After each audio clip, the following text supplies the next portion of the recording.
Assalamualaikum warahmatullahi wabarakatuh.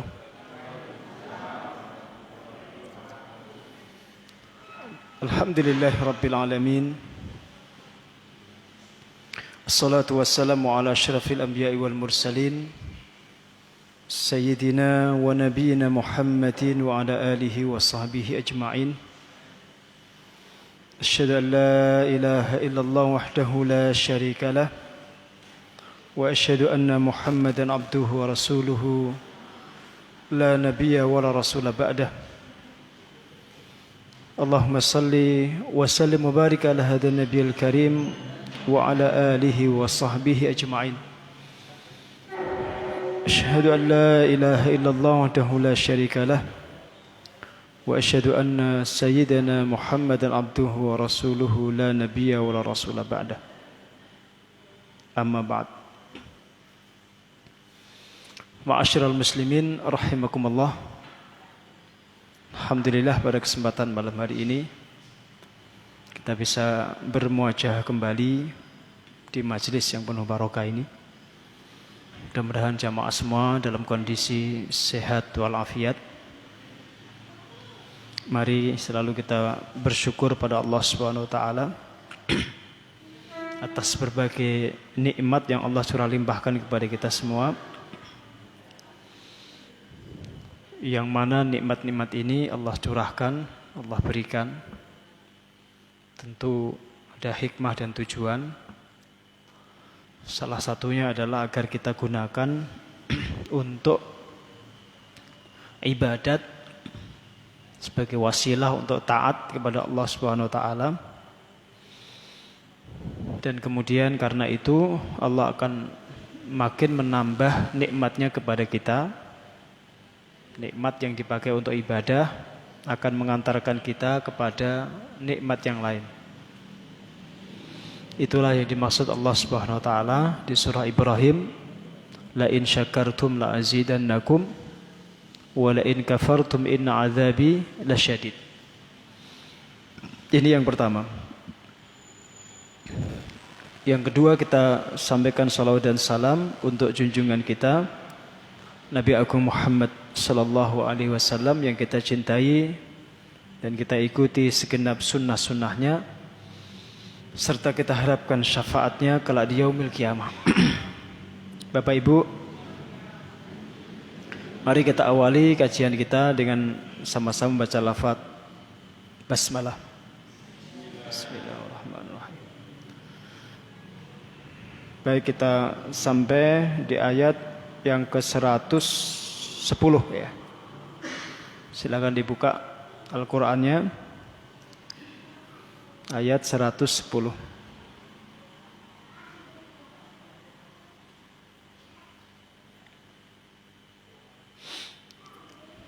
A'udzu billahi minasy syaithanir rajim. ومن يعمل سوءا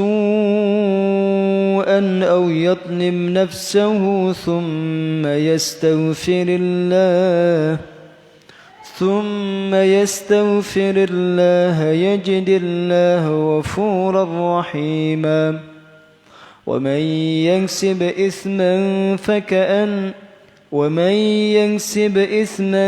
فإنما ينسبه على نفسه وكان الله عليما حكيما ومن ينسب خطيئة أو إثما ثم يرم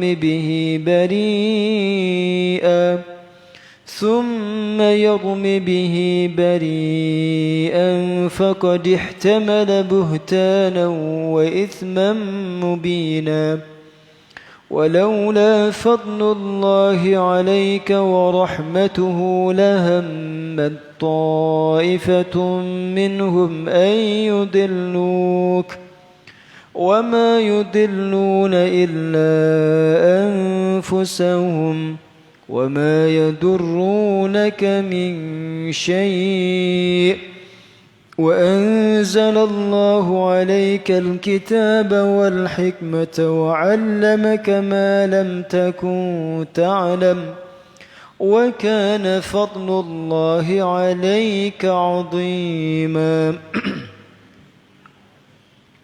Waman dan barang siapa ya'mal mengerjakan su'an suatu kejahatan, au yatlim nafsahu atau ia mendolimi diri sendiri, thumma yastaghfirillah kemudian dia bertaubat kepada Allah, dia beristighfar meminta ampun kepada Allah, yajidillah maka ia akan mendapati Allah. Ghafuran adalah zat yang maha mengampuni, rahiman lagi maha merahmati. Waman dan barang siapa yaksib melakukan isman suatu dosa, fa innama maka sungguhlah ia yaksibuhu telah mengerjakan dosa itu ala nafsihi yang akibat buruknya atas dirinya sendiri. Wa kana Allahu dan adalah Allah aliman zat yang maha mengetahui, hakiman lagi maha bijaksana. Waman dan barang siapa yaksib mengerjakan khati'atan suatu kesalahan, au isman atau suatu dosa, thumma yarmi bihi lalu ia menuduhkan dosa itu barian kepada seseorang yang bebas, yang bersih, yang tidak berdosa, yang tidak bersalah, faqad ihtamala maka sungguh orang itu telah memikul, telah membawa buhtanan suatu kebohongan, wa isman dan suatu dosa, mubinan yang jelas, yang nyata. Walaula fadlullahi alaika, walaula fadlullah dan jika kalau bukan karena karunia Allah, alaika atasmu wahai Muhammad, wa rahmatuhu dan andai bukan karena rahmatnya, andai bukan karena adanya rahmat Allah, lahammat maka akan berkeinginan kuat siapa ta'ifatun segolongan orang minhum dari mereka, mereka ini orang kafir, an yudilluka untuk menyesatkan dirimu, wa ma yudilluna dan tidaklah mereka menyesatkan illa anfusahum kecuali diri mereka sendiri. Wa ma yadurrunaka min syai' dan sungguh mereka tidaklah memberikan bahaya kepadamu sedikit pun. Wa anzalallah dan Allah menurunkan alaika atasmu alkitaba kitab, wal hikmata dan sunnah, hikmah di sini maknanya sunnah, wa 'allamaka dan dia telah mengajarkan kepadamu ma apa saja lam takun ta'lam yang tidak engkau ketahui sebelumnya. Wa kana fadlullahi 'alaika 'azima dan karunia Allah atasmu itu teramat agung atau besar. Sungguh karunia Allah atasmu itu sangat besar. Saya bacakan kata beliau, hada min tamamil qissati as-sabiqah. Ini adalah pungkasan kesempurnaan daripada kisah yang lalu.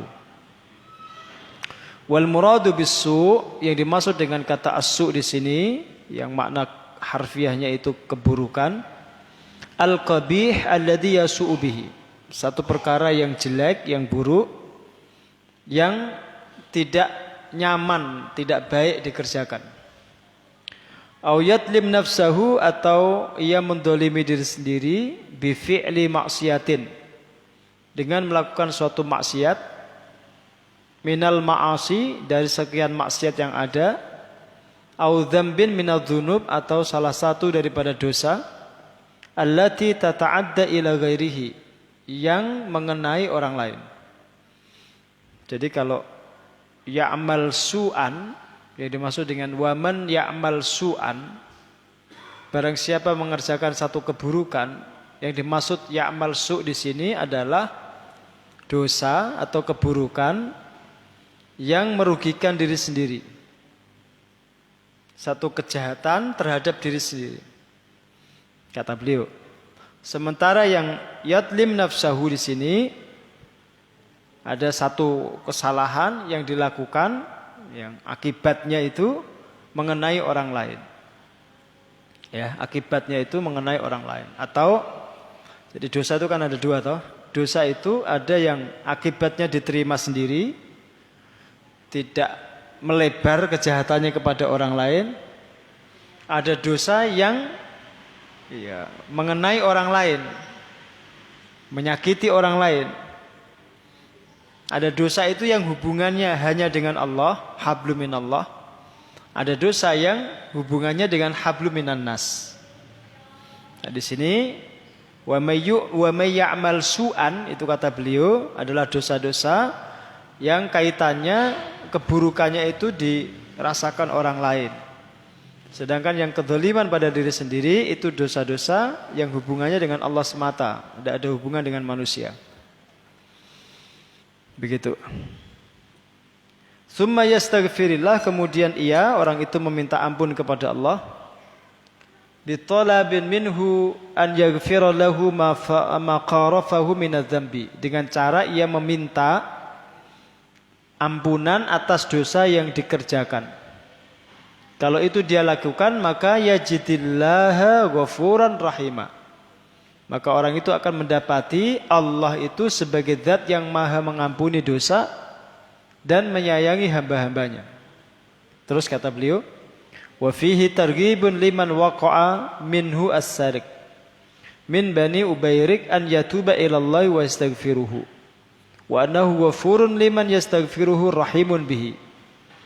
Kan kemarin kita sudah mengkaji satu kisah itu kan, orang yang mencuri itu toh, dari kabilah Bani Ubayrik itu. Ya, masih ingat ya yang pekan lalu kan saya menceritakan kisah tentang orang mencuri, terus dia letakkan barang curiannya di depan orang lain, dia tuduh dengan tujuan agar orang yang punya rumah itu tertuduh kan. Masih ingat ya. Nah, andai pun ada orang mengerjakan dosa seperti itu, tapi dia mau bertobat, dia minta ampun sama Allah, Allah itu maha pengampun lagi maha merahmati. Jadi dosa seperti itu dosa yang tetap diampuni Allah. Itu kaidah di dalam agama kita, dan itu akidah Ahlussunnah wal Jamaah. Tidak ada dosa yang tidak diampuni. Ini kata beliau, itu justru menjadi satu motivasi bagi orang-orang yang berbuat dosa, agar tidak terus-terusan melakukan dosa. Dia berhenti dari dosanya, kemudian mendatangi dan mendekati Allah dengan cara taubat. Saya teruskan dulu. Waqal ad-Duhak berkata, inna hadhil ayata nazalat fi sya'ni Wahsy qatala Hamzah. Kata ad-Duhak, ayat ini turun terkait dengan kisah Wahsy yang pernah membunuh Hamzah. Asyraka billah wa qatala Hamzah. Selain dia pernah membunuh Hamzah, Wahsy juga pernah berbuat syirik, mensekutukan Allah. Summa jaa ila nabi, kemudian dia datang kepada Nabi, waqal, lalu dia bertanya, hal li min taubatin, apakah orang seperti aku ini masih mungkin diampuni, diberi taubat oleh Allah? Fanazalat, maka turunlah ayat ini. Ini kata ad-Duhak. Jadi kata ad-Duhak, ayat ini tidak terkait dengan Bani Ubayrik yang mencuri kemarin, tapi terkait dengan Wahsy, budaknya Hindun yang pernah membunuh Hamzah. Terus di masa jahiliyahnya pernah melakukan satu kesyirikan yang besar. Datang dia kepada Nabi bertanya, apakah orang yang berlumur dosa seperti diriku ini masih mungkin diampuni oleh Allah? Kemudian turun ayat ini. Itu kata ad-Duhak. Terus kata beliau, kata penulis kitab ini, wa ala kulli halin fal i'tibaru bi umumi lafzi la bi khususis sabab. Fahiya li kulli 'abdin min ibadillahi adnaba dzamban tsumma astaghfarallaha subhanahu. Ini kata beliau, Ala kulli hal. Nah kalau bahasa Inggrisnya by the way. Ya apapun lah ceritanya di balik itu Mas ya, by the way ya. Apapun cerita di balik itu tidak penting. Kata beliau tidak penting. Yang penting itu bahwa ayat ini redaksinya itu umum. Ada kaitan dengan sebab atau enggak turunnya ayat itu tidak terlalu penting. Ada sebab nuzulnya atau enggak, yang penting ayat ini umum. Maka diberlakukan sesuai keumumannya, bukan dengan kekhususan sebabnya. Itu kaidah. Al-ibratu bi umumil lafzi la bi khususis sabab. Itu kaidah usul fikih. Sekalipun satu ayat itu ada sabab nuzulnya, ada kasus yang melatar belakanginya, itu tidak terlalu penting. Tidak terlalu penting kata beliau. Yang penting itu pelajaran dari keumuman redaksinya itu.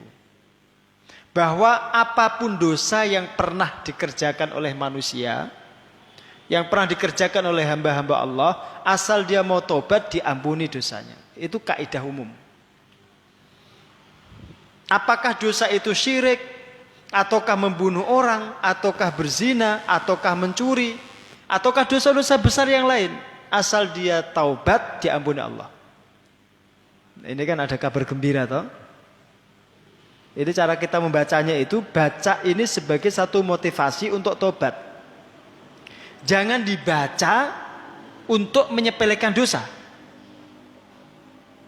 Terbalik atau salah baca itu sebenarnya.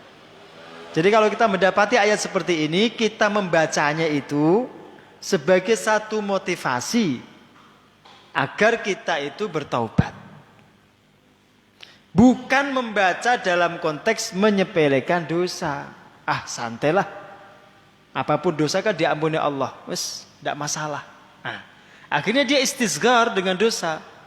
Ihtikar dengan dosa. Dia meremehkan dan merendahkan dosa. Menyepelekan dosa. Kalau itu dilakukan, maka dia akan berlama-lama di dalam dosa itu. Atau bahkan mengulang dan terus mengulang. Itu orang yang salah membaca ayat. Termasuk ketika jenengan membaca cerita umpamanya. Ada wanita pelacur. Seumur hidupnya itu berzina, melacur, menjual dirinya. Menjatuhkan kehormatan dirinya dengan cara seperti itu. Kemudian dia memberi minum seekor anjing. Terus diampuni Allah dosanya. Karena kasih sayang dia kepada makhluknya Allah itu. Nah itu cara membacanya adalah bahwa rahmat Allah itu terlalu luas. Jangankan kita ini orang-orang yang sudah berusaha berbuat baik. Pelacur yang begitu hina pun itu karena satu tindakan dia yang baik itu Allah apresiasi. Apresiasi Allah itu luar biasa, diampuni dosanya. Membacanya begitu. Jangan dibaca, oh berarti dosa zina itu tidak masalah. Itu salah baca sampean. Salah menangkap pesan dari kisah itu. Paham ya? Jadi cara bacanya jangan begitu. Itu cara membacanya orang-orang yang meremehkan dosa. Yang tidak punya rasa takut sama Allah. Termasuk ketika jenengan membaca kisah seorang laki-laki pembunuh bayaran yang membunuh 99 orang itu. Yang kemudian dia dilengkapi dengan satu orang pendeta itu ya. Digenapi 100. Tapi tetap kemudian dia pengen bertobat. Terus belum sempat beramal soleh sedikit pun dia mati. Ternyata oleh Allah Subhanahu wa taala dia digolongkan ke dalam golongan hamba-hambanya yang masuk surga. Itu cara membacanya adalah bahwa kalau orang itu sudah taubatan nasuha dan dibuktikan dengan amal-amal yang sederhana sekalipun, belum ada amal besar sekalipun, itu dosanya pasti diampuni Allah. Tidak dengan cara meremehkan dosa itu. Oh berarti tidak masalah itu membunuh orang. Bukan begitu. Paham jenengan? Ini cara baca ayatnya itu begitu. Agar kita itu tidak meremehkan dosa. Ya. Nah, barusan tadi habis asar tuh ada orang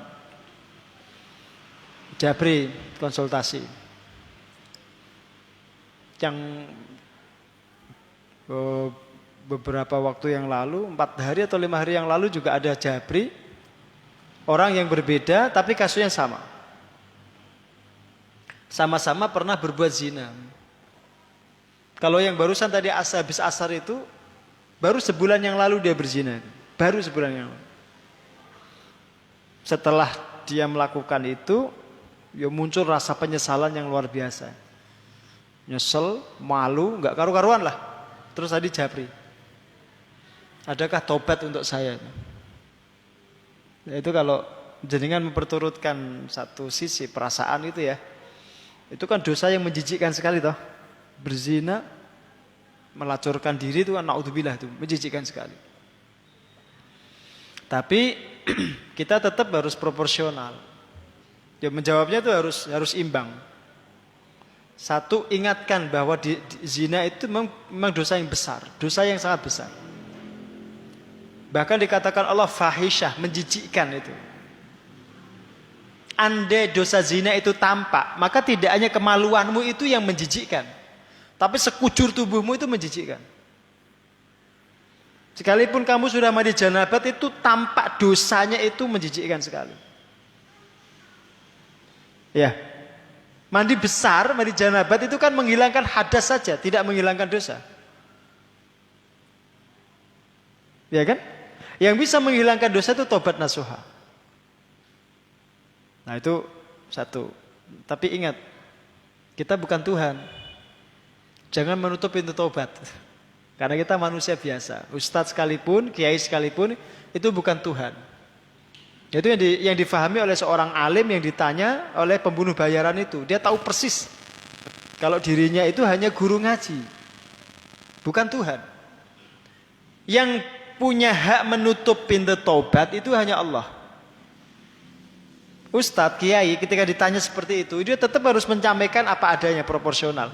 Semua dosa itu berpotensi diampuni Allah. Jangankan zina, jangankan mencuri, jangankan membunuh. Syirik itu. Nanti kan setelah ini ada ayatnya itu.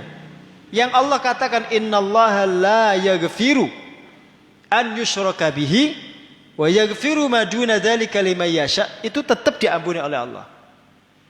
Maka para ulama itu rata-rata ketika mentakwilkan ayat itu, mentafsirkan ayat itu, mereka mengatakan syirik yang tidak diampuni itu yang dibawa mati. Belum sempat tobat, dia mati dalam kondisi musyrik, itu yang enggak diampuni. Berarti kalau ada orang melakukan kesyirikan di masa lalu, entah dia menyembah patung, entah dia menuhankan Yesus, entah dia menuhankan Uzair, kemudian dia bertobat, dia tinggalkan dosa itu, diampuni Allah. Karena Allah itu punya sifat ghafur. Enggak sekedar ghafir. Ghafur itu sigat mubalaghah. Ampunannya itu terlalu luas. Dosa Anda itu cuma setitik. Di lautan ampunannya Allah itu setitik aja itu. Setitik dosa yang sampean lakukan itu tidak akan pernah bisa mengotori lautan ampunannya Allah itu. Itu sifatnya Allah. Maka di ujung ayat ini Allah katakan wa kana Allahu ghafurur rahima. Pernah saya sampaikan kemarin kan? Ayat yang menyebutkan sifat Allah ghafur yang disambung dengan sifatnya rahim, itu jenengan harus membacanya. Kalau ghafur itu menyelamatkan jenengan dari api neraka. Orang diampuni dosanya itu dijamin tidak akan masuk neraka. Sedangkan sifat rahim itu maknanya Anda dipastikan akan masuk surga. Rahmat Allah, kalimat rahim itu diberlakukan oleh Allah Subhanahu wa taala untuk orang-orang beriman nanti di akhirat. Maka sekalipun ada orang melakukan dosa, kalau Allah ampuni dosanya, pasti dia masuk surga. Pasti. Itu tidak perlu ada keraguan, pasti dimasukkan ke dalam surga. Sekalipun dosa besar. Nah, yang kita kemudian harus lakukan kalau melakukan dosa besar itu melakukan taubatan nasuha. Yang kata Imam Nawawi, tobat itu punya 3 pilar. Yang pertama, ada rasa menyesal, an-nadam. Kalau orang melakukan satu kesalahan, dia sudah menyesal, itu sudah mendapatkan satu syarat. Dia sudah memenuhi satu syarat. Dan itu umumnya orang yang beriman itu ketika melakukan dosa, umumnya yang fitrahnya masih bagus, itu akan muncul penyesalan secara refleks. Tidak perlu dinasihati orang, itu langsung muncul penyesalan. Pasti itu. Justru ketika ada penyesalan seperti itu, atau muncul rasa malu, itu justru tanda kalau imannya masih baik. Paham ya? Tanda kalau fitrahnya masih terjaga. Itu modal dia untuk bertobat, untuk memperbaiki diri. Itu satu. Yang kedua, bertekad tidak mengulangi. Itu syarat yang kedua. Bertekad tidak mengulangi. Jangan sampai terlintas sedikit pun untuk mengulangi dosa itu. Atau bahkan bernostalgia dengan dosa itu. Tidak boleh. Jangan sampai. Kalau sampai kemudian ada keinginan mengulang atau bernostalgia dengan dosa itu berpotensi dosa itu nggak akan diampuni Allah. Maka di antara dosa yang tidak diampuni itu adalah dosanya orang yang mujahirun, yang menceritakan dosanya. Menceritakannya dalam konteks nostalgia tadi, ya, atau istilahnya menceritakan memori, kenangan-kenangan indahnya. Dalam tanda kutip. Dosa itu kan dalam pandangan orang-orang tertentu itu kan indah toh. Coba dulu sampai ketika masih pacaran. Itu kan rasanya indah sekali, terbayang-bayang. Gitu? Padahal itu buruk. Itu dosa itu. Tapi dibuat dalam pandangan sampean itu indah. Dan itu pekerjaan setan. Pacaran yang hubungan tidak halal itu tampak indah. Sedangkan ketika sudah berumah tangga yang halal itu membosankan. Enggak indah sama sekali. Itu cara setan itu. Yang halal dibuat membosankan, yang haram dibuat indah menawan. Pinter kan setan itu? Bukan setan yang pinter, jenengan yang goblok.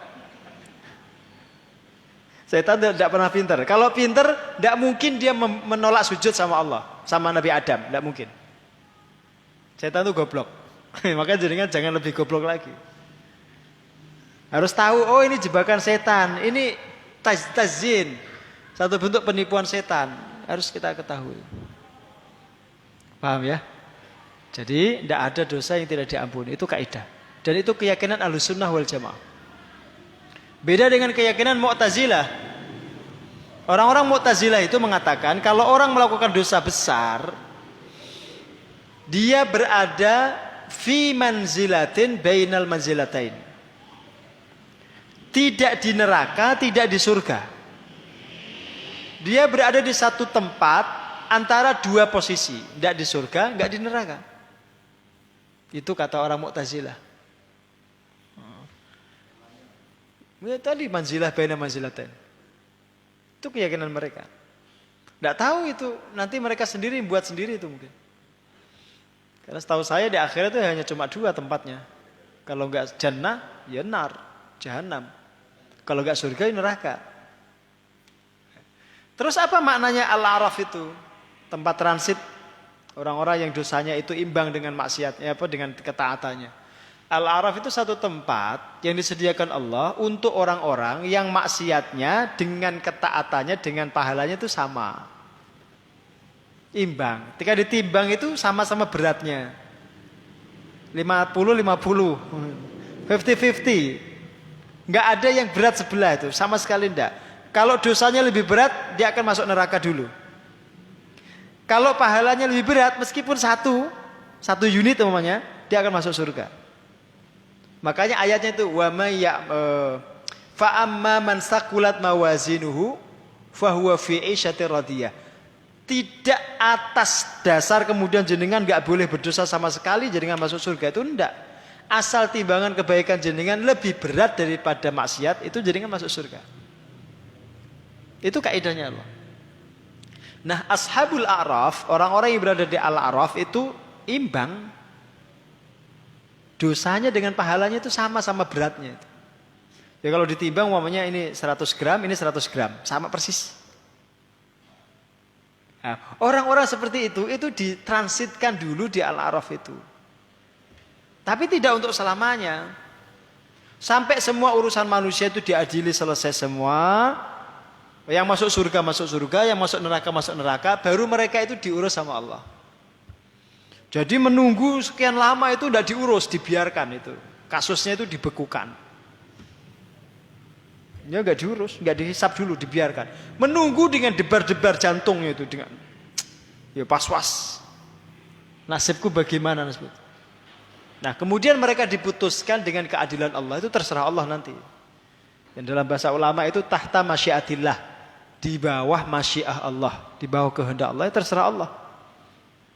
Itu Al-A'raf. Orang Mu'tazilah meyakininya bukan seperti itu, tapi benar-benar di satu tempat yang tidak di neraka, tidak di surga.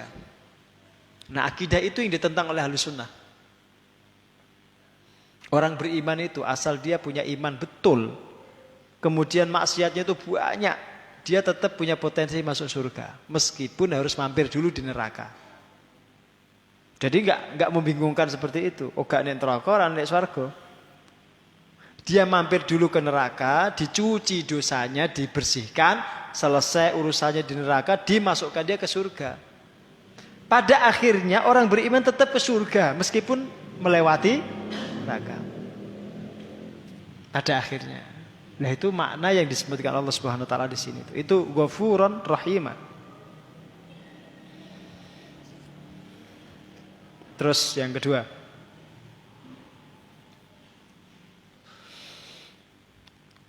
wa may yaksib itsman fa inna ma yaksibuhu ala nafsi. Jangan perhatikan. Jadi kaidah dosa itu tidak ada yang dirugikan dari dosa yang jenengan lakukan kecuali jenengan sendiri. Jadi dosa itu keburukannya pada diri kita sendiri. Gak ada sedikit pun dosa itu kemudian merugikan orang lain. Maka ada dua hal yang jenengan harus dapat dari ayat ini. Yang pertama, tidak ada tembungnya dosa warisan itu tidak ada. Dosa kok diwariskan, nggak ada. Ya, nggak ada dosa warisan atau nggak ada karma itu nggak ada. Dalam akidah Islam tuh nggak ada. Karma itu enggak. Dalam arti anaknya yang nerima itu tidak ada itu. Ini karma bapakmu itu tidak. Tapi kalau orang itu melakukan satu dosa, yang menanggungnya dia sendiri. Maka sebenarnya ketika ada orang itu berbuat dosa, entah kedzaliman terhadap diri sendiri, entah kedzaliman kepada orang lain, itu sebenarnya yang dirugikan itu dirinya sendiri. Allah tidak pernah dirugikan. Rasul tidak pernah dirugikan. Ya dia sendiri yang rugi. Dia sendiri. Nah, maka dalam hal ini orang-orang yang cerdas itu tahu ketika ada dosa yang dikerjakan yang dirugikan diri sendiri, maka dia hindari dosa itu, dia jauhi, karena gak ada sedikit pun yang dirugikan kecuali diri sendiri. Ngapain kita merugikan diri sendiri? Begitu. Nah, itu yang orang yang cerdas. Tapi kan tidak semua orang bisa menangkap pesan itu. Coba saya kasih contoh lah. Tadi yang soal berbuat zina tadi lah. Ketika ada orang melakukan zina, saya tanya jenengan, nikmatnya zina itu berapa detik? Itu kan seperti jenengan kalau minum seperti ini, pernah saya sampaikan ke jenengan toh. Ini saya contohkan minum ya. Boleh Bu? Saya contohkan minum. Saya minum gini. Itu rasanya di dalam mulut itu hanya 3 detik. Kalau minuman, kalau makanan kan jenengan kunyah. Paling lama 1 menit. Jenengan kunyah sampai 1 menit. Setelah melewati tenggorokan, enggak ada rasanya. Enggak ada rasanya. Maka kalau jenengan kemudian melakukan satu kejahatan, jenengan korupsi, kemudian jenengan gunakan uang korupsi itu untuk makan enak, itu juga jenengan itu sebenarnya merugikan diri sendiri. Karena rasanya sebentar, penyesalannya berkepanjangan. Orang zina pun begitu. Nikmatnya itu sebentar, tapi kerugiannya berkepanjangan. Rasa malu, penyesalan, dirundung rasa bersalah, merasa hina berkepanjangan. Padahal nikmatnya sesaat. Itu kalau orang-orang cerdas, dia tidak akan melakukan itu. Dia tidak akan melakukan itu. Itu kalau orang cerdas.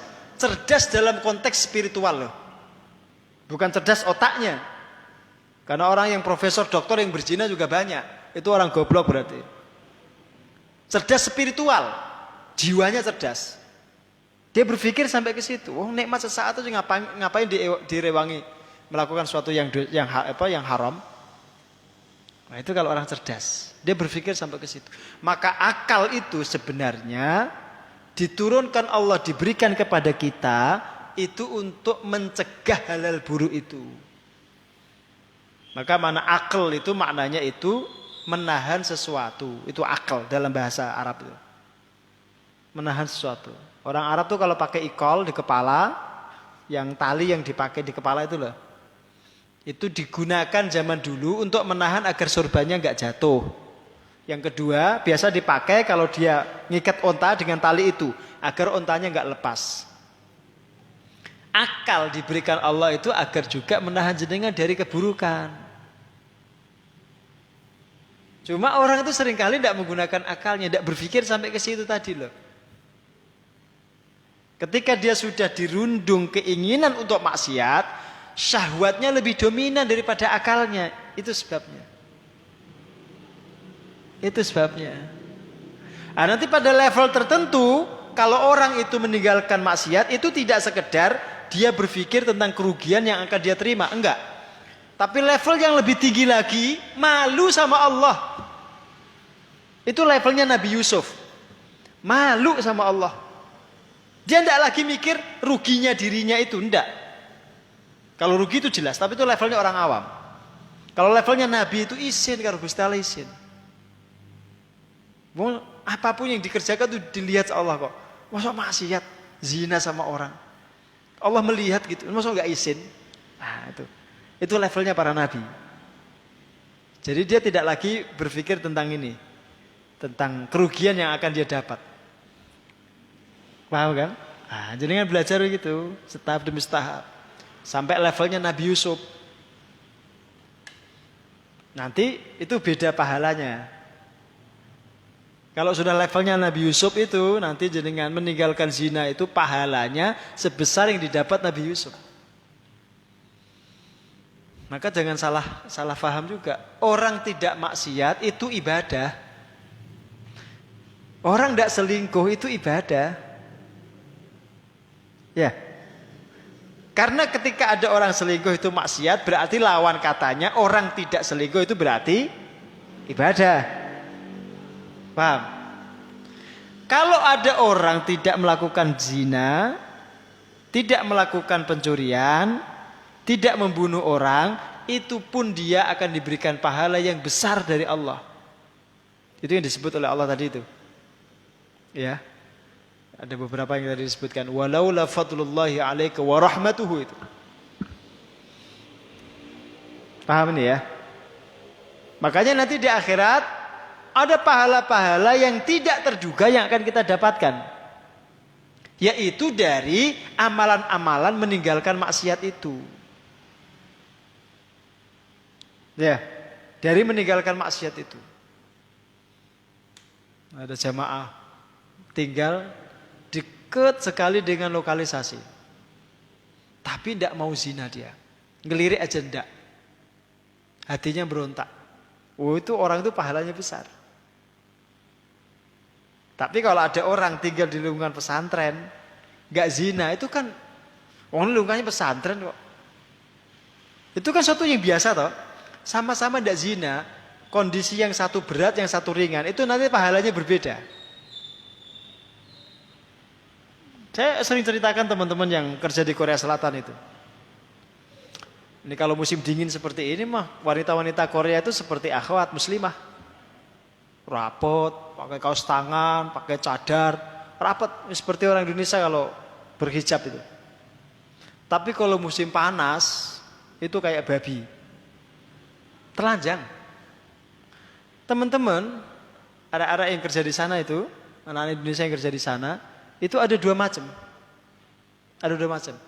Ada yang ketika dia di sana itu benar-benar seperti santri, benar-benar tidak mau zina itu. Kerja, pulang ke masjid. Tidur, berangkat kerja lagi. Selesai kerja, ke masjid, tidur. Di masjid, tidurnya di masjid. Ya sholat, jamaah, ngobrol dengan teman, terus tidur di masjid. Gak mau sama sekali zina.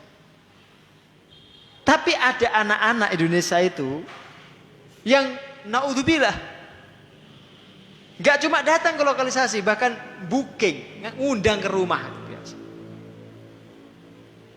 Ya. Maka kalau ada anak-anak tinggal di negara seperti itu, kok tidak zina?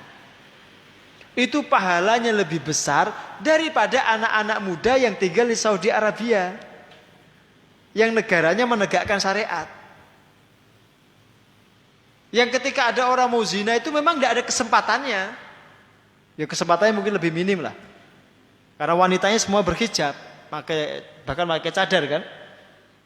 Nah kalau sebaliknya kan, orang tinggal di Saudi kok zina itu dosanya lebih besar daripada anak-anak yang di Korea Selatan berzina. Paham sampean? Nah, kalau di Indonesia itu ya baina-baina. Karena Indonesia itu ya kadang yang mirip Saudi, kadang mirip Korea, kadang nggak jelas. Ya, Indonesia kan. Tapi insya Allah secara umum kalau di masyarakat kita ini orang zina itu masih dikutuk lah. Artinya adanya kutukan itu, adanya hujatan, itu juga meminimalisir dosa. Maka ketika masyarakat itu masih mengutuk, masih menghujat maksiat, itu masih bagus. Masih bagus. Maka gelar-gelar buruk untuk wanita-wanita pelacur itu memang dianjurkan oleh agama. Umpamanya ada pelacur, jadi kan jangan sebut PSK, ya lonte gitu aja. Ya, kalau orang Jakarta bilang perek gitu. Sebutannya memang harus hina begitu. Bukan untuk merendahkan kemanusiaannya, tapi untuk menistakan perbuatannya itu. Agar timbul rasa malu. Ya, sehingga kalaupun ada orang melakukan dosa, maksiat zina, dia lakukan sembunyi-sembunyi, tidak terang-terangan. Ya itu perintah agama. Maka kalau ada pelacur, ya jadi kan jangan bahasakan halus, pekerja seks komersial. Kesannya melacur itu pekerjaan. Ya toh? Itu cara media untuk membuat jenengan itu istilahnya apa ya? Tidak menganggap itu sebagai sebuah dosa. Dianggapnya itu sebagai sebuah pekerjaan, profesi. Maka sampai kemudian ada retribusinya kan itu, ada pajaknya. Bayar pajak loh kan. Kan ngeri itu. Lokalisasi itu ada pajaknya loh kan, ada retribusinya loh. Mbok kira gak ono? Ada. Makanya aman toh? Gitu. Itu retribusi yang legal dan yang ilegal itu ada. Oh jangan dikira. Kok tahu Pak Ustadz? Ya ngerti aku. Bukan karena pengalaman pernah ke sana, ngerti ya. Selalu belok orang-orang begitu saya paham. Bismillah. Teng putih Pak? Ya teng pedan. Kalau ngertos kok. Mboten sanjenengan sanjangi. Kalau ngertos peta teng Ladan ini ngertos, sangat tahu saya mana tempat perjudian yang paling favorit, mana lokalisasi itu saya tahu. Ya tapi tidak usah disebutkan di sini tempatnya, nanti jadi populer, publikasi gratis nanti malah bahaya. Nah, jadi meninggalkan maksiat itu termasuk ibadah. Maka di antara mana istiqomah itu bukan sekedar istiqomah fil ibadah, bukan. Tapi istiqomah fi tarkil maksiyah. Dalam konteks meninggalkan maksiat itu juga disebut istiqomah. Kalau jenengan melakukan dua-duanya, istiqomah dalam ibadah maupun istiqomah fi tarkil maksiyah, insya Allah jenengan akan masuk surga. Insya Allah. Dan agama itu sederhana sekali kok. Agama itu kan cuma 3 itu posisi ajarannya yang paling utama itu. Mengerjakan perintah, meninggalkan larangan, sabar dengan ketentuan. Cuma itu tok. Jenengan hidup itu kalau menjalani 3 itu, jenengan masuk surga. Yang diperintahkan jenengan kerjakan, enggak usah yang sunah-sunah, yang wajib aja, enggak usah yang sunah-sunah. Enggak usah kemelindi gaya mengerjakan sunah-sunah, enggak usah. Saya sarankan enggak usah. Kalau jenengan mau kerjakan ya monggo, tapi enggak usah jenengan jaga karena itu saya masuk surga itu enggak. Kunci surga sederhana.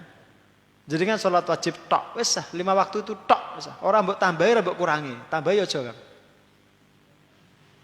Ya maghrib dadi 4 kan malah keliru sampean. Subuh dadi 5 kan malah salah. Wis pokoke iku tok. Puasa Ramadan antara 29 sampai 30 hari, udah. Nah di duit zakat nah orang gempon. Gitu. Mangkat kaji seumur hidup sekali aja, enggak usah tiap tahun. Karena enggak bisa. Selain enggak punya duit ya kesempatannya terbatas. Udah. Dengan cara itu saja jenengan itu sudah mendapatkan pahala yang besar. Kemudian yang kedua, jauhi dosa besar. Ojo zina, ojo mabuk, ya, ojo nyolong, ojo syirik. Terus ini tinggalkan. Jangan bunuh orang. Udah, kalau dosa kecil semua orang mengerjakan. Hatta ustadz mengerjakan. Semua orang saya katakan, selain Nabi itu semua orang mengerjakan dosa kecil. Tambah satu lagi, ridho, puas dengan ketentuan Allah. Sabar dengan semua kejadian yang jenengan alami. Nah kalau 3 hal itu jenengan lakukan, surga menanti jenengan. Enggak susah kok, masuk surga itu gampang. Yang bilang susah itu setan. Setan selalu mengatakan begitu, susah wis toh, melu aku nek neraka wis gampang. Padahal sebenarnya masuk neraka itu lebih sulit.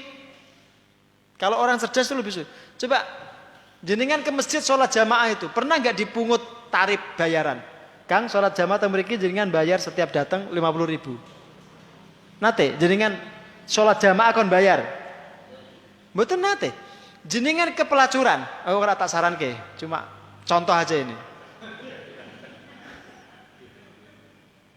Ya, jenengan beli pelacur itu bayar mboten?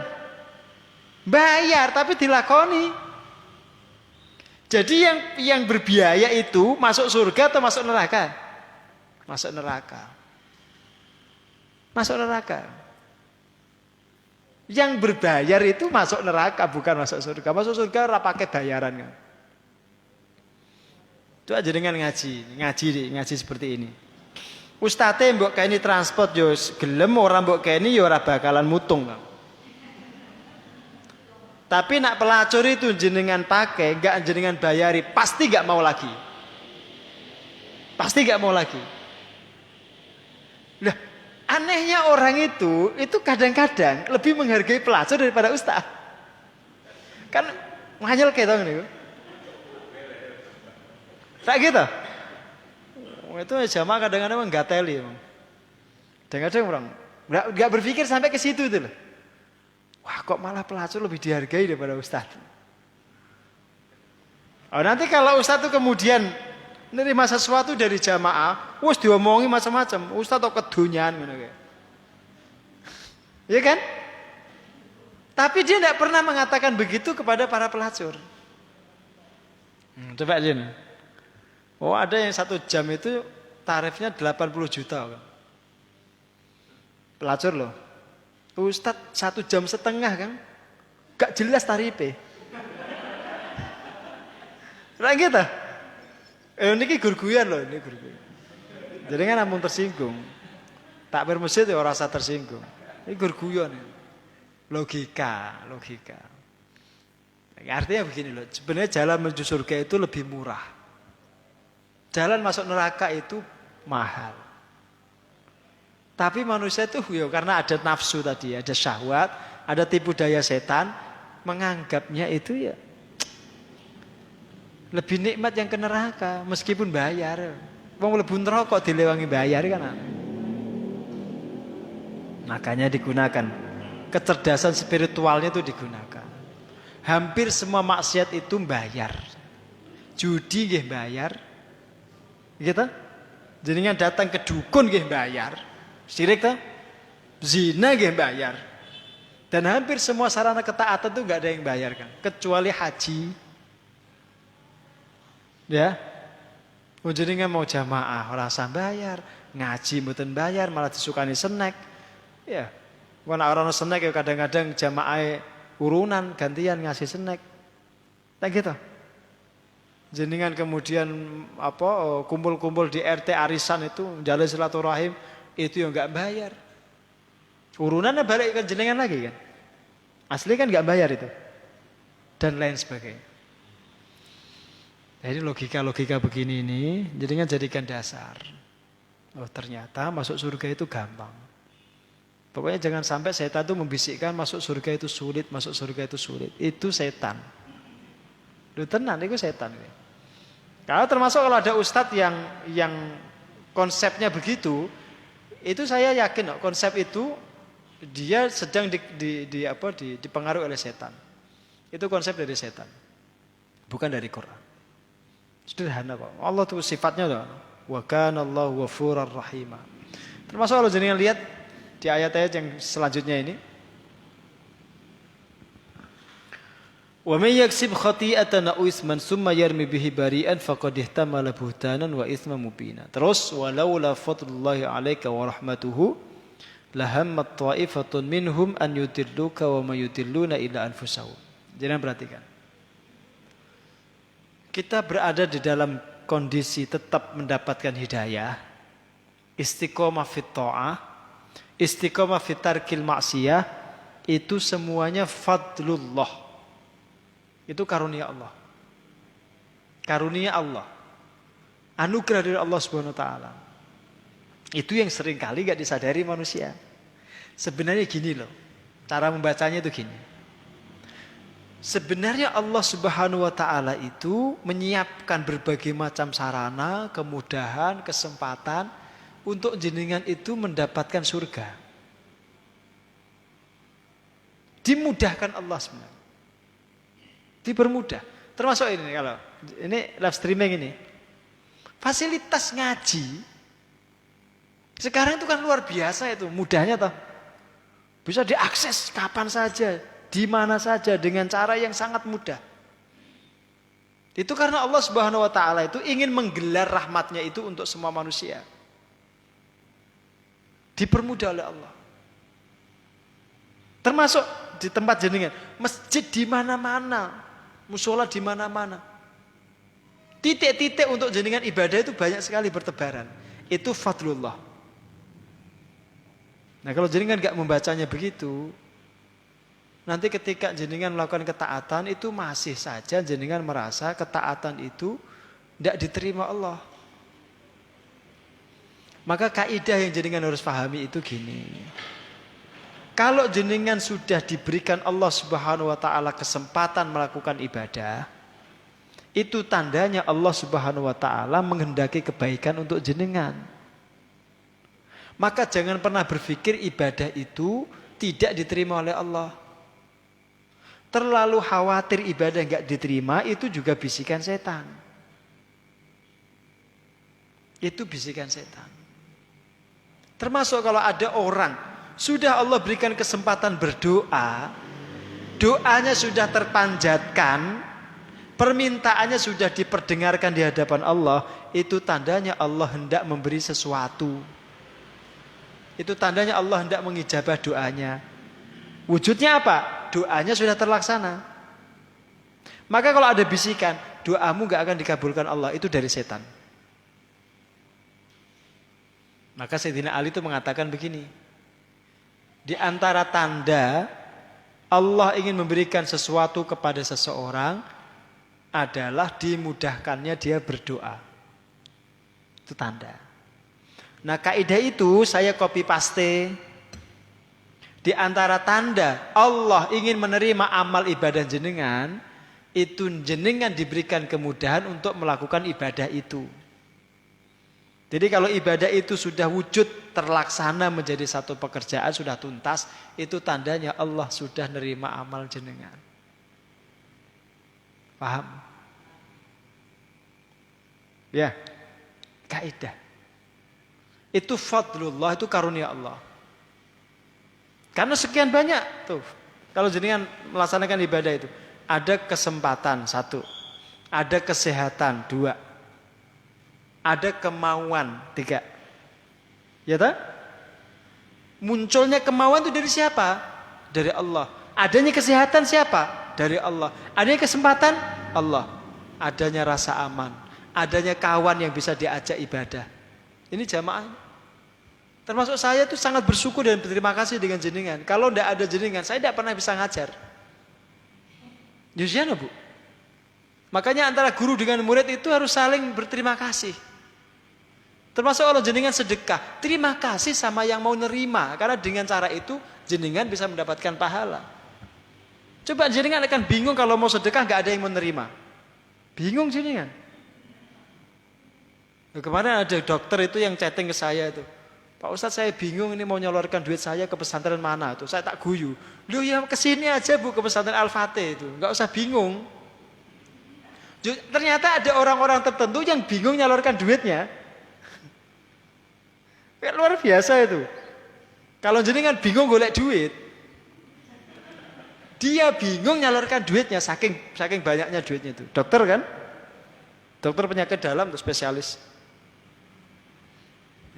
Makanya ketika kita itu infak sedekah masih ada yang mau nerima itu jenengan bersyukur. Tidak aja sama Allah tapi sama orang itu. Itu ibaratnya jenengan titip duit, jenengan minta ditransfer di akhirat. Yang nerima orang itu. Jadi ibaratnya orang itu tuh ATM jenengan. Gitu. Jenengan mau transfer lewat orang itu, jenengan nanti ngambilnya di akhirat. Udah begitu tuh logikanya. Maka bersyukur, makasih. Sudah mau menerima sedekah saya. Dengan cara itu jenengan tidak akan pernah merasa telah berjasa untuk orang itu. Sehingga amal jenengan aman. Paham kan? Ini yang saya ajarkan jenengan ini ilmu tingkat tinggi. Bener. Termasuk saya ngaji begini itu. Kalau tidak ada jenengan saya tidak akan bisa ngajar. Sehebat-hebatnya guru kalau nggak punya murid tetap dia bukan guru. Iya kan? Orang disebut guru itu kan karena punya murid. Maka guru pun nggak boleh kemplindi, nggak boleh sombong. Karena kalau tidak ada murid dia nggak jadi guru. Ngajar sopo, tembok. Sopo yang diajar. Ngomong dhewe no ya. Kentir no Pak. Nah disitulah kemudian para ulama kita zaman dulu itu kalau nyebut muridnya itu kawan, sahabat. Jadi kan lihat di kitab-kitab Syafi'i itu. Kalau dikatakan ashabuna, sahabat-sahabat kami itu maksudnya murid. Muridnya Imam Syafi'i itu katakan ashabuna. Qala ashabuna.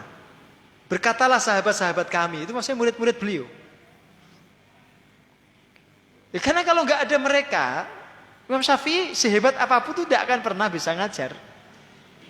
Tidak ada yang memanfaatkan ilmunya. Ya, tidak ada yang menyebarluaskan pemikirannya. Nah, di situ jadi harus paham. Maka terwujudnya satu amalan itu tanda Allah hendak menerima amal itu.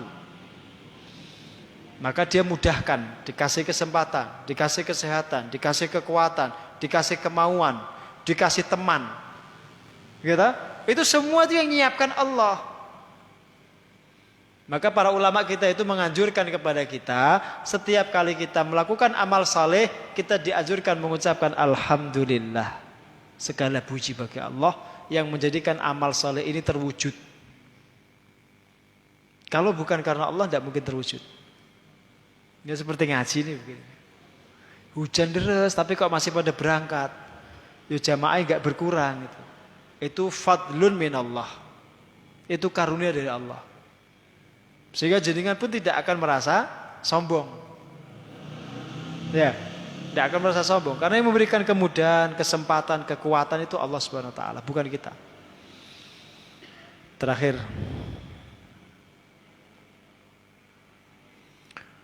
Wa anzalallahu 'alaikal kitaba wal hikmata wa 'allamaka ma lam takun ta'lam. Selain Allah menurunkan Al-Qur'an, dia juga menurunkan Al-Hikmah. Yang dimaksud al-hikmah di sini adalah as-sunnah an-nabawiyah. Maka berangkat dari ayat ini, para ulama membuat kaidah. Antara Quran dan sunnah itu tidak boleh dipisahkan. Antara Al-Quran dengan As-Sunnah itu tidak boleh Anda pisahkan. Tidak boleh hanya orang mengkaji Quran saja tanpa mengkaji As-Sunnah, tidak boleh. Dan tidak mungkin bisa. Tidak mungkin bisa mengamalkan Quran tanpa sunnah Nabi. Tidak mungkin. Karena di antara karakter redaksi Quran itu sifatnya global, umum, perlu rincian, perlu penjelasan. Penjelasannya itu ada dalam sunnah Nabi. Maka orang-orang yang ingkar sunnah, yang hanya mengimani Quran tidak mengimani sunnah, itu tidak akan disebut beriman. Makanya Allah menyebutkan wa 'allamaka wa anzala 'alaikal kitaba wal hikmata. Wal hikmata. Jadi selain Alkitab diberikan juga al-hikmah. Dan dua-duanya itu minallah, karena kalimatnya wa anzala Allahu 'alaika. Baik Quran maupun sunnah itu wahyu dari Allah, itu maksudnya. Jadi bukan hasil pemikiran atau ijtihad Rasulullah, tidak. Tapi itu wahyu dari Allah Subhanahu wa taala. Termasuk wa 'allamaka ma lam takun ta'lam. Ada firasat tertentu, ada ilmu-ilmu tertentu. Bahkan kalau Nabi itu ada ilmu yang bahasanya itu ilmu laduni itu. Langsung dari sisi Allah. Itu yang mengajarkan ya Allah. Kalau para ulama-ulama kita, para asatid kita yang bersih hatinya, itu bahkan mereka sering mendapatkan satu ilham yang tadi tidak muncul ketika dikaji ayat itu. Tapi saat ngaji begini itu muncul. Muncul saat ilham itu tiba-tiba muncul. Dan itu minallah, karena selaras dengan ayat, sesuai dengan hadis. Ya, kadang-kadang ada materi tertentu itu yang saya tuh dari rumah itu tidak terpikir. Dan memang tidak ada pikiran sampai ke situ. Tapi ketika di majelis itu muncul. Yang kadang-kadang ketika saya pulang itu saya ingat-ingat kembali. Saya berpikir, kok ada ya tiba-tiba tadi kesimpulan seperti itu. Dari mana itu? Nah yang benar itu dari Allah. Maka sering para ulama kita akan mengajarkan. Yang benar dari Allah, yang salah dari saya sendiri. Maka ketika ada muncul ilham begitu, itu bukan karena kehebatan ustaz. Bukan, itu dari Allah. Itu ilmu yang dititipkan Allah lewat lisan para ustaz. Dititipkan oleh Allah untuk disampaikan ke jenengan. Itu wa 'allamaka ma lam takun ta'lam. Dan dengan ayat itulah kemudian kita juga dianjurkan terus berproses untuk memahami dan melajari ayat-ayat Allah dan sunnah Rasul. Nanti kalau itu jenengan lakukan, Allah akan mengajarkan kepada jenengan apa-apa yang belum jenengan ketahui. Wattaqullah wa yu'allimukumullah. Bertakwalah kalian kepada Allah, Allah akan mengajarkan kepadamu ilmu. Jadi ada ilmu-ilmu tertentu itu yang memang Allah ajari kita sendiri itu. Diajarkan. Buah daripada ketaatan, buah daripada ketakwaan. Itu Allah ajari kita ilmu-ilmu yang tidak diajarkan pada orang lain. Nah, itu yang terakhir. Wallahu a'lam bishawab. Kalau ada pertanyaan dipersilakan. Monggo Bu. Banyak Bu pertanyaannya Bu. Oh, sak lembar. 4 ya nulisnya sak lembar ya Bu. Saran saya ini jenengan nulis novel mawon Bu. Oke, ya. Sehubungan ayat 111. Karena tidak adanya kepahaman ilmu agama, ada kasus perbuatan zina dengan minta izin pada orang yang berhak dan diberi izin. Karena pasangan sudah lama tidak punya keturunan. Setelah anak sudah dewasa dan tahu akan perbuatan orang tua dan statusnya, hal apa yang sebaiknya dilakukan oleh sang anak? Dan untuk dosa apakah hanya ditanggung yang memberi izin? Ini saya pernah nangani kasus seperti ini Bu. Jadi ada ibu-ibu datang ke rumah menceritakan kasusnya 30 tahun lalu. Saat dia periksa dengan suaminya, ternyata suaminya itu mandul. Maka kemudian dia itu minta izin sama suaminya untuk berhubungan dengan laki-laki lain. Dan ternyata laki-laki lain itu juga minta izin sama istrinya, diizinkan. Dia diizinkan suaminya, laki-laki itu diizinkan istrinya. Jadi perbuatan zina itu disepakati 4 orang. Saya pernah nangani kasus begitu. Kemudian dari proses zina itu terlahir seorang anak. Itu pengakuan ibunya itu dan pengakuan suaminya. Terus pertanyaannya, siapa yang berdosa? Semuanya berdosa.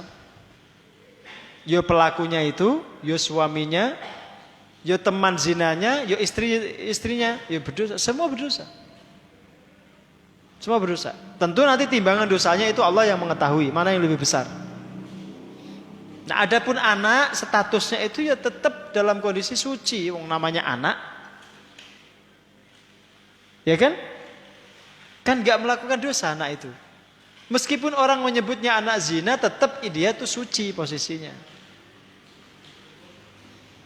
Ya tetap posisinya suci. Gak bisa anak zina terus kita pandang negatif, gak boleh. Yang berbuat dosa kan ayahnya, ibunya. Bukan dia. Justru kita akan salah di mata agama kalau kita memandang anak zina itu dengan pandangan negatif. Salah. Wong bocah nggak punya salah, nggak punya dosa kok kita pandang negatif.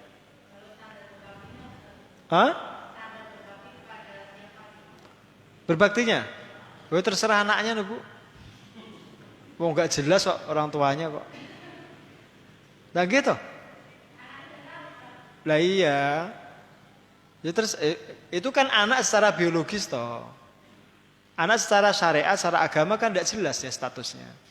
Anak siapa? Ya kalau benar dengan laki-laki yang menzinai itu. Kalau enggak, kalau ternyata wanita itu berzina juga dengan orang lain, tidak bisa dipastikan kalau orang zina itu terus itu anak siapa itu tidak bisa dipastikan.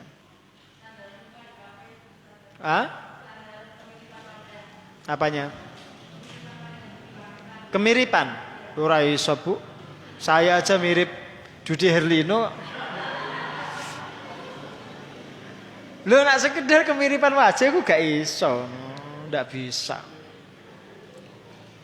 Lho iya, Dude Herlino Mas. Lu mosok menisbatkan nasab kok dengan standar wajah itu piye? Ya gak iso. Ah iya, makanya ndak usah. Saya ditanya juga gimana status anaknya itu? Anaknya suci gitu aja saya bilang. Terus dia anak siapa? Ya, anak ibunya. Siapa? Nah kasus seperti itu kan memang rumit. Dan kita itu tidak punya kok kewajiban menjawab begitu. Terus ben lah, so kita nggak usah jawab dengan jelas itu nggak usah.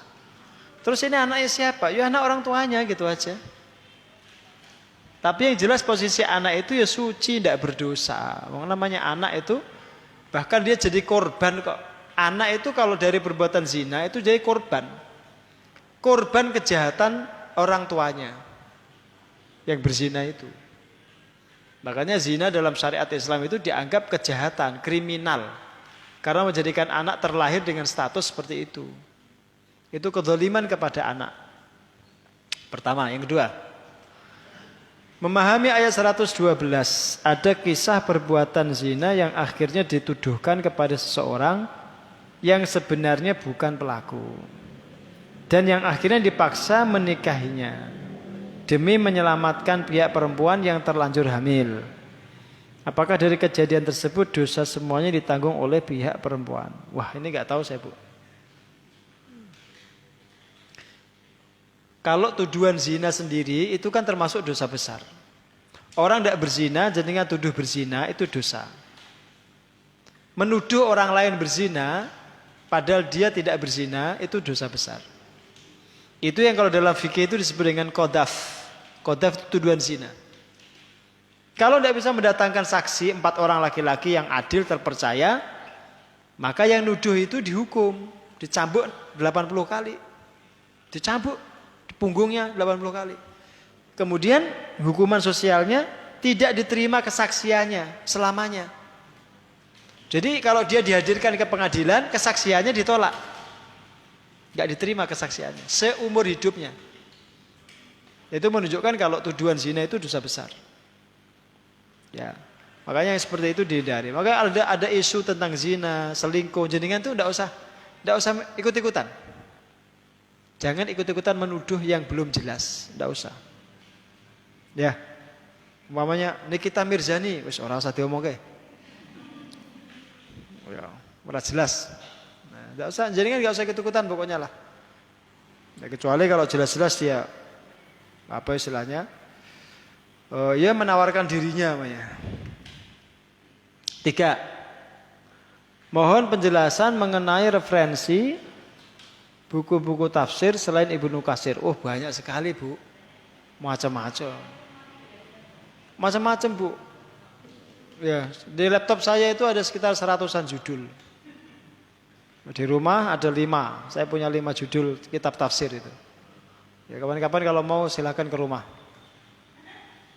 Ya, ini termasuk yang saya bawa ini. Ini Fathul Qadir. Tulisan oleh Imam Asy-Syaukani. Jadi kan boleh minjem lah. Tidak apa-apa kalau bisa baca. Bisa, Bu? Ya kalau terjemah tafsir ya banyak juga, silakan lah nanti dibeli atau dicari. Tapi ya kalau terjemah itu perlu hati-hati karena kadang yang menerjemahkan tuh ya kadang tidak pas. Kadang ada rasa nggak rela di saat pandemi seperti ini. Justru banyak orang-orang yang baik dan soleh terkena musibah. Yang setiap hari maksiat malah sehat-sehat saja. Apakah secara syariat dibenarkan punya pikiran atau mengkondisikan hati seperti itu? Apakah tergolong berprasangka buruk kepada Allah seolah-olah Allah tidak adil? Kalau pikirannya seperti ini jelas dengan suudzon sama Allah. Ya udah usah berpikir begitu.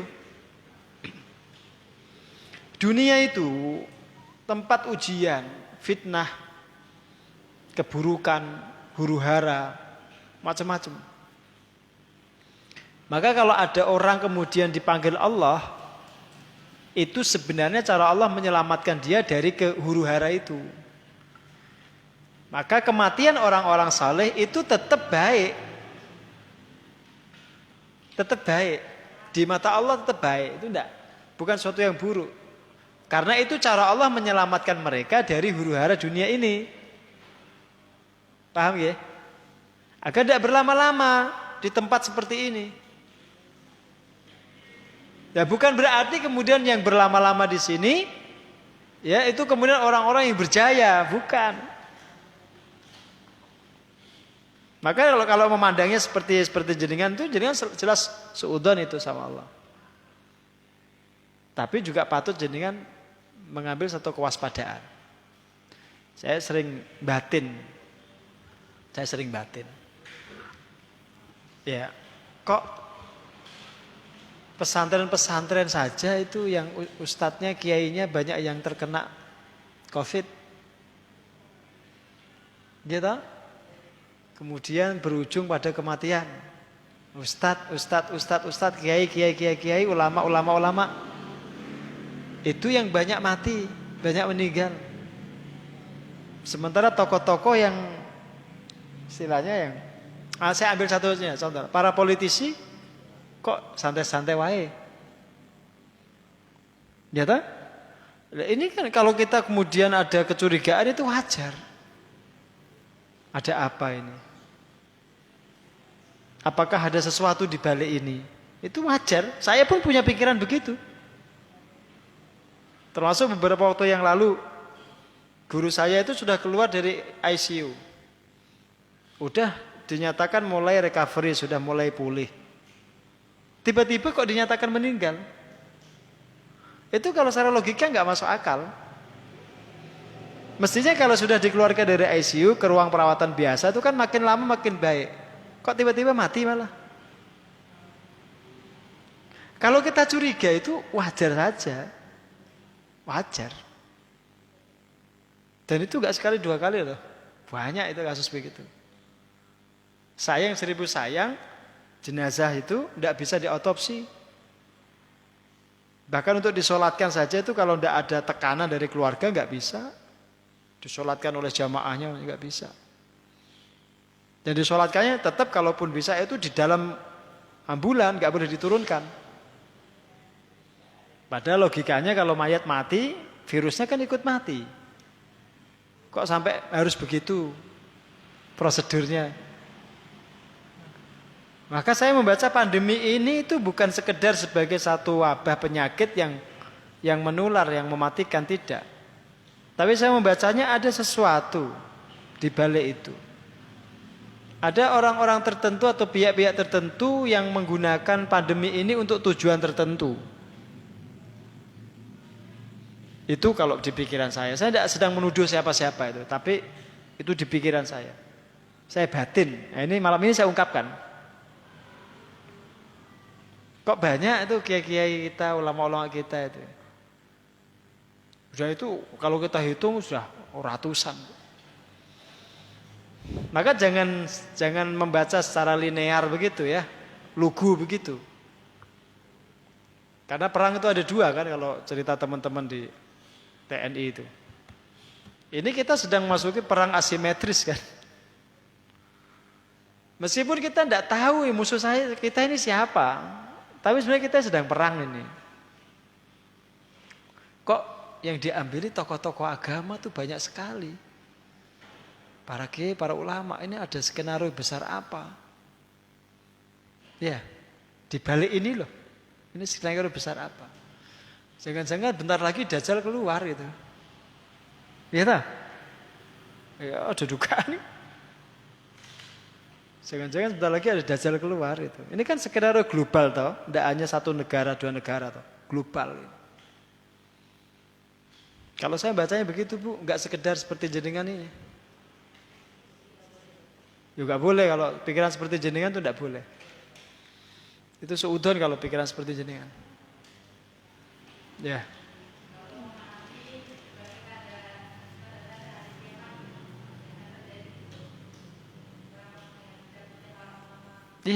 Iya, kalau itu boleh itu. Di antara tanda akhir zaman kan diwafatkannya banyak ulama. Orang-orang yang saleh, orang-orang baik, para ulama itu diwafatkan Allah. Itu tanda akhir zaman. Betul. Benar itu. Makanya di masa-masa seperti ini, mana-mana ulama itu yang masih tersisa itu jenengan jangan sampai menyanyiakan. Jangan sampai kemudian kita menyesal setelah mereka dipanggil Allah, tidak berada di tengah-tengah kita lagi, baru kita nyesal. Kemana kemarin kita? Kok nggak ngaji gitu? Kok nggak menimba ilmunya? Gitu. Kok tidak menyimak pengajiannya itu? Barulah kita menyesal. Nah maka kemudian saat-saat seperti ini ya, mestinya ngaji kita itu harus lebih rajin. Harus lebih istiqomah. Harusnya begitu. Ya karena ini berapa ini ustadz kiai-kiai kita ini yang sedang dirawat. Ya kan? Dan saya punya dugaan seperti itu, tapi itu dugaan pribadi yang saya tidak menuduh siapapun, tapi saya punya ya apa bahasanya ya kecurigaan. Tapi saya nggak tahu yang saya curigai ini siapa. Saya tidak tahu. Jelas Bu ya? Baik, cukup ya. Moga Mas.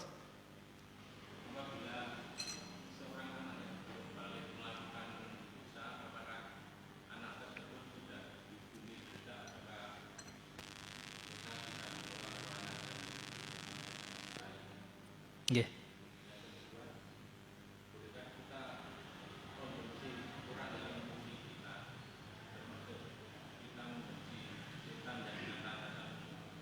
Ya. Semua orang yang belum mencapai usia balik, ya, perbuatan baiknya, pahalanya diberikan sama orang tuanya, sedangkan dosanya belum dihitung, belum dianggap. Semua orang yang belum mencapai usia balik. Kenapa? Karena dia belum mukallaf. Belum mendapatkan status mukallaf. Orang yang terkena taklif. Karena dia belum balik tuh. Perbuatan baiknya akan diberikan Allah pahala. Pahalanya diberikan orang tuanya. Sedangkan kalau dia berbuat dosa, tidak dianggap dosa. Sehingga tidak ada konsekuensi apapun baik untuk dirinya maupun orang tuanya. Dan itu kalau jenengan pahami, itulah makna rahmat rahimnya Allah. Jadi Allah membuat kaidah itu selalu menguntungkan kita. Selalu menguntungkan kita. Allah di dalam konteks ini tidak sedang menggunakan keadilannya. Karena kalau yang digunakan keadilan, mestinya kalau berbuat baik dapat pahala, kalau berbuat buruk dapat dosa. Mestinya kan? Itu adil baru kan? Tapi kok enggak? Anak-anak itu kalau berbuat baik orang tuanya dapat pahala, kalau berbuat buruk orang tuanya enggak mendapatkan dosa. Itu kan berarti enggak adil. Enggak. Allah menggunakan sifat Rahman Rahimnya. Dan itu terserah Allah. Itu yang punya kaidah Allah. Yang punya dunia dan seisinya itu Allah. Tapi kita menangkap pesan di balik itu. Betapa Allah itu menginginkan kita itu masuk surga itu. Kita mendapatkan pahala bahkan dari perbuatan anak kita. Ya tak? Nah, itu cara kita memahami lah di antara sifat Allah itu. Ini yang pertama. Paham Mas ya? Yang kedua apa tadi Mas?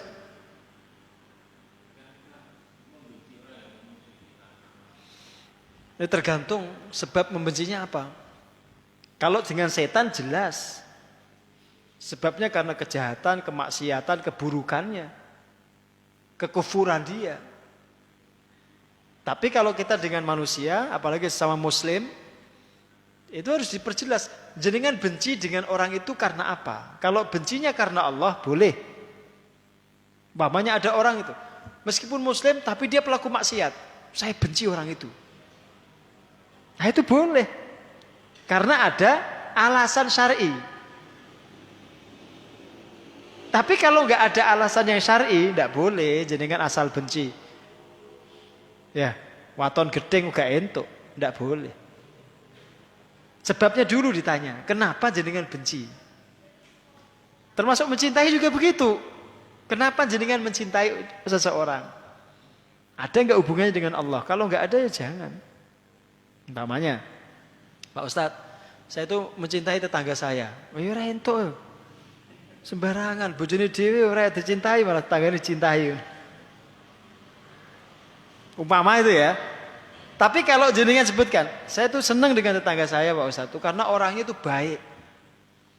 Akhlaknya bagus, suka menolong. Oh berarti cinta jenengan itu cinta yang syar'i. Tidak akan berlebihan itu. Karena jenengan kaitan dengan amal soleh. Enggak apa-apa, boleh itu. Benci pun begitu. Saya tidak suka dengan tetangga saya. Umpamanya ya, karena suka mabuk begini-begini. Oh, jenengan bencinya kan karena maksiatnya. Suatu saat kalau orang itu berubah, dia tidak maksiat, dia melakukan ibadah baik, maka jenengan juga akan harus berubah mencintai dia.